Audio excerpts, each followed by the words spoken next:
History of MMM, how it all began. Starting up of MMM, in 1989, Moscow Executive Committee in Leninsky District registered MMM as a cooperative society. It is in Russia. A few words about the leader. The MMM Cooperative Society was founded by Sergei Mavrodi and was one of the leading computer equipment distributors in Russia. Sergei Mavrodi, having a degree in maths, worked as a programmer and took part in the development of the first operating systems. Few words about his decision to make his own company is the fact that having worked as a simple worker from 8 to 5, he understood that freedom is the most important for him, because that work of 8 to 5 is literally a slavery. At any point, at any time, the company can throw you out and you'll be left without nothing, although you could have worked in that company for years and years. So he realized it. This is why he decided to create his own child, and he knew whatever his efforts will be, it will come back to him in form of dividends and income. Free of charge travel campaign. In 1992, the brand became universally recognizable after Mavrodi offered several times to all the residents of Moscow a day of free of charge travel in metro, Moscow subway. Pretty smart. Birthday of MMM. On October 20, 1992, the joint stock company MMM was registered. In fact, it is a birthday of MMM in the traditional form in which people got used to consider it. The shares of MMM on sale. February 1st, 1994, the shares of MMM went on sale, and people immediately began to buy them. Moreover, the company willingly bought them back on a new, higher rate, which grew very fast at about 100% per month. The company's principle today is always more expensive than yesterday worked perfectly. Few words about that. Why did he do that? As you might know, in 1991, the Soviet Union fell. So if until at the time of the Soviet Union, everything that there was in the country, like properties, different companies or whatever that was bringing some goods, was national. So any person of the country was entitled to have a share of that production, of that company. Everybody was equal. But when the Soviet Union fell, what it meant is that all the companies, all the properties had to be privatized. So you can imagine there is a company, a huge company. People worked there for years and years. And at one moment, there comes a person and says, all that is mine. Yes, this was the case. And obviously that information, that laws about the fact that it was possible to privatize was kept only for a small group of people for obvious reasons. So a simple worker who worked in that company for years and years or all his life didn't know he can actually come and say by law that that is his. So what genius idea Sergei Mavrodi had is to sell these shares to gather the money of the people, and with this money to buy those companies. So basically, if a person has an MMM share, he would have had an exact share from the company that Sergei Mavrodi bought. For example, a company from oil and gas or something else. Obviously, he knew perfectly which companies are worth it and which companies were not. There was quite a battle there. So as you can see, his idea was great, but let's see what happens. Government is trying to hinder MMM's activities. Surprise, surprise! Planned by the Russian government, MMM 94 was intentionally collapsed. It began when tax inspectors accompanied by OMON officers passed through the crowd of depositors and went inside the central office of the company to give a notice about the planned tax inspection. Right. So obviously, the small group of people that I was talking about is the government people, is the people that have connections and so on. And they wanted, obviously, all that money, all those properties to be kept in their hands. This is how the nowadays oligarchs were made. At that moment, they had nothing. In one day, they got loads of money. And now you can know them as very rich people who made their money on the back of a nation. So obviously they did something just to provoke some panic going through the crowd. Obviously, for any financial institution, a panic is really bad. As I remind you, at that time, MMM was selling shares, was a share stock company, let's say. Mavrody's arrest. Sergei Mavrody was arrested on tax evasion charge. Really lame excuse. It wasn't at all like that. What happened, even the person that was in charge with giving the arrest, he told him that there was no other option for them. They had to do something, even though it was illegal what they were doing, but they had to do it as they were afraid of him. Because, as he said, another 2-3 months and in whole Russia there would be no government, no banks, nobody, only Sergei Mavrody, that who holds the money nowadays. This is in charge. So he was arrested, and his arrest was broadcasted live on all TV channels, obviously to show off more, to show people how bad he is, and actually the government didn't do anything wrong. On the same day, there was a storm of the central office of MMM. The company was prescribed to recover 49.9 billion rubles to the budget. Huge money. The question about the money in MMM 94 is open, as no one still can give an answer where it is. The authorities simply turned a blind eye to it, although hundreds of eyewitnesses are ready to confirm, even under oath in court, that they saw 17 trucks take out cash through the back door. So unfortunately, at that time, there was no internet, no bitcoins, no other internet wallets, and all the money were obviously kept in cash in the MMM offices. And the government took advantage of it. They just came, took it out, and then they said nothing. Moreover, they didn't say where the money went. They even made the way to make people believe that Sergei Mavrody was the one who took all those 17 trucks of money and disappeared. But obviously it wasn't the case. It was a simply lame excuse. Demonstrations against state authorities. August 1994.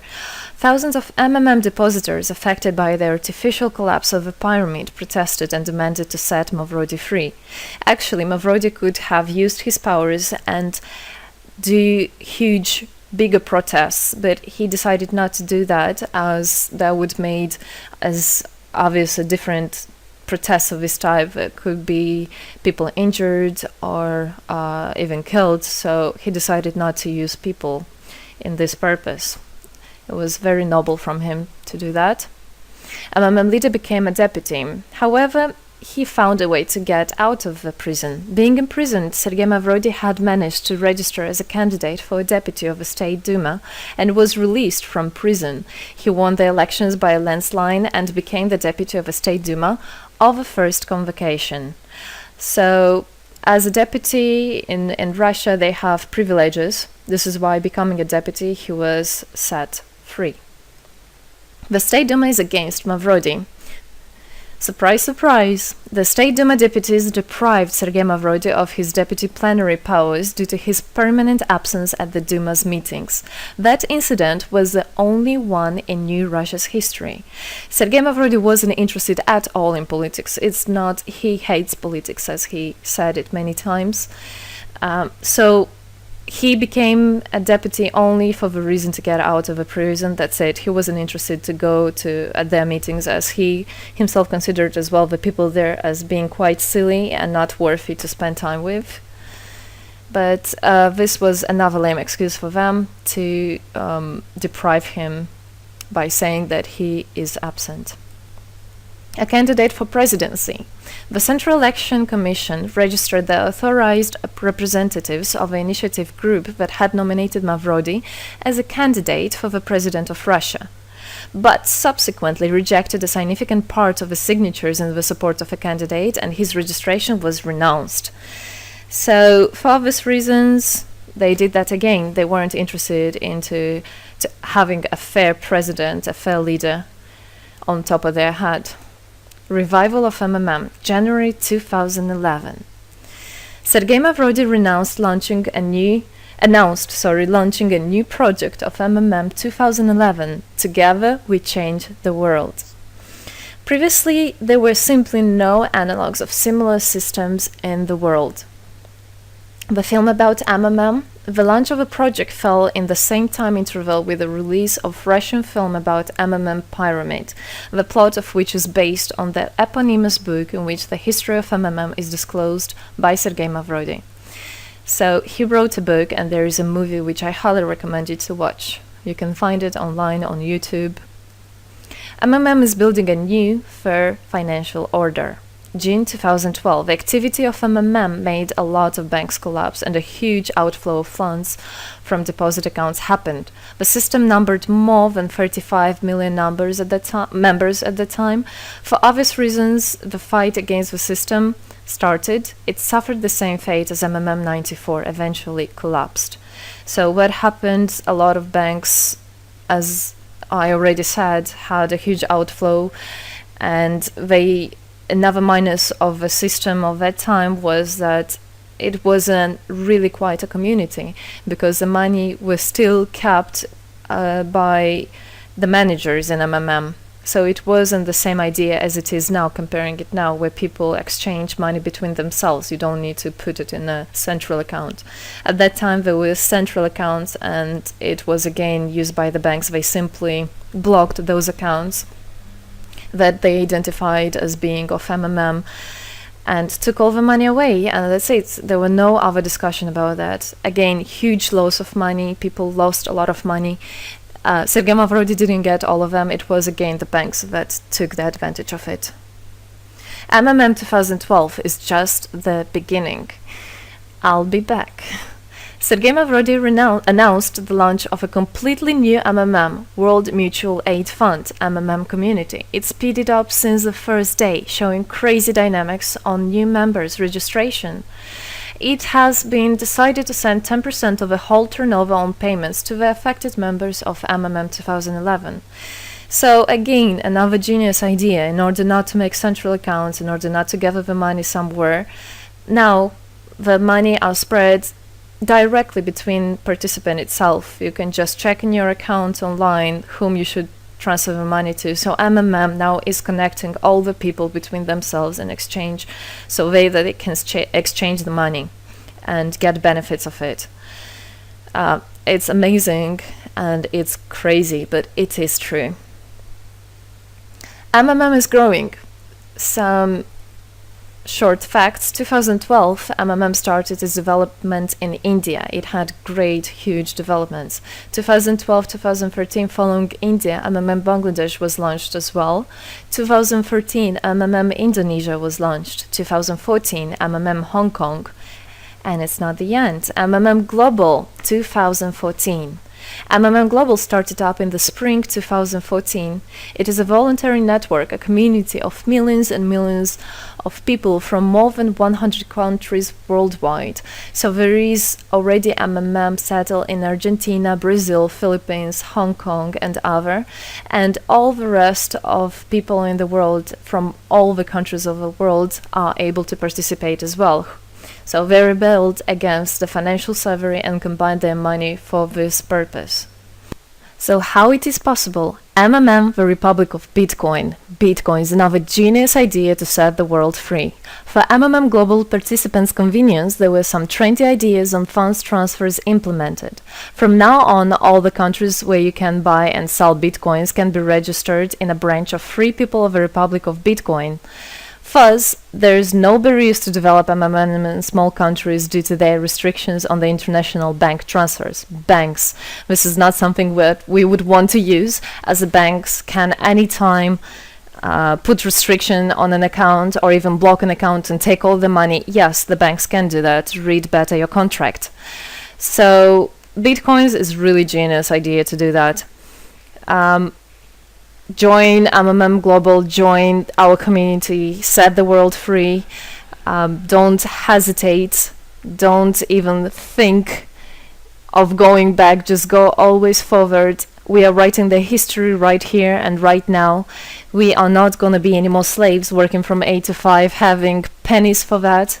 We want to hold our own money and to get the benefits of it. I don't want a bank to use my money for their own purposes. I want us people, free people, to use our money, to exchange the money when it is needed, and to help each other. This is really a great idea. And join us, write the history here today with us, and together we will indeed change the world.